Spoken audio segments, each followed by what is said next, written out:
first thing you need to know about the Detroit Observatory is that it's not in Detroit.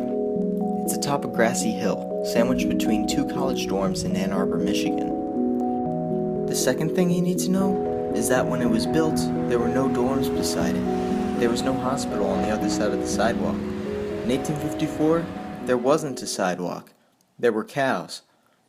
To have this Greek edifice rise in a cow pasture, that's a big deal. Today we don't give it a second thought. I think because we're so much richer as a society. Besides the President's House, the Detroit Observatory is the oldest building on campus. It's a piece of the past that holds on in the present. Its age starts to show through its wavy glass and rusting details. But at the end of the day, the Detroit Observatory is like one old rusty machine. That is, it used to be.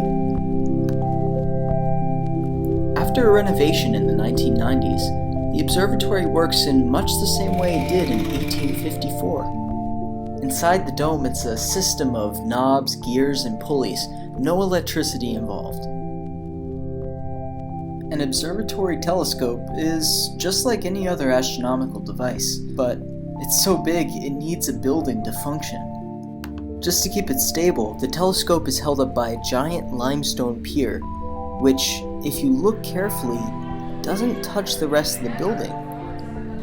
The building is built around the pier, that central pier for the telescope and the dome, and the Meridian Circle piers.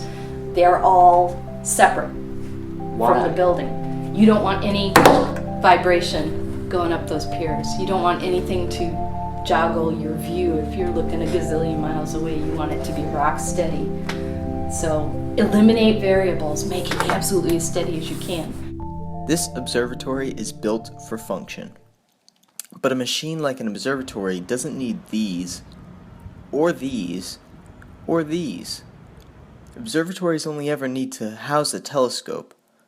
So why does it look the way it does? Oh, well, this is the start of the research university. This is Tappan's out-of-the-box kickoff project. Like, we are taking the university in a whole new direction. The University of Michigan is known today first and foremost as a research university. That all started with this observatory. This school owes its identity to this machine. So it couldn't just look like any old observatory. It had to make a statement. It's real statement architecture for the university in 1854. This building was a way for the university to say, hey, we are an academic institution in the mode of the ancient Greek and Roman academies. And it gets emblazoned all over the catalogs and letterheads, the local news, and then the Detroit news, and the New York City, and and it got around. The news got out pretty quickly. And we actually have letters here in the archives at the Bentley Historical Library showing that students are so excited that this telescope is up and they might have a chance to look through it. I mean, they are literally putting this in their diaries. They are so excited by this opportunity. The Detroit Observatory was a big deal. Decorative details, columns, huge windows, these all support the image of the observatory as a symbol for the university. But I have another idea. Maybe it also looks the way it does because it helps us understand our place in the universe. And if you look at the building, it's very geometrically austere.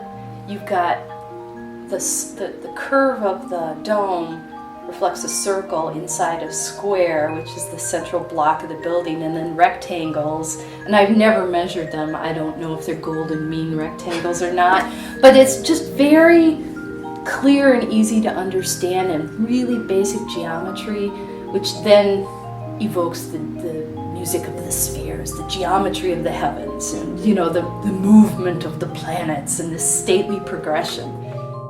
The person who did the restoration on the Meridian Circle telescope, Klaus Berner, he said, this is like the Victorian Stonehenge, but instead of measuring down and down and down like most scientists do, they're trying to get smaller and smaller and more precise. They're just going out and out and out and out. And I love that analogy because it's like you just keep expanding your vision. It's just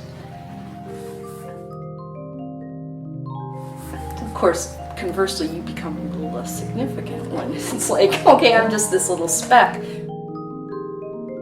But on the other hand, I am the center of the universe. Everything is relative to where I'm seeing it from. The stuff you are most familiar with is sometimes the hardest to see and appreciate. So the next time you walk by the Detroit Observatory, give it a second look. And while you're at it, look up.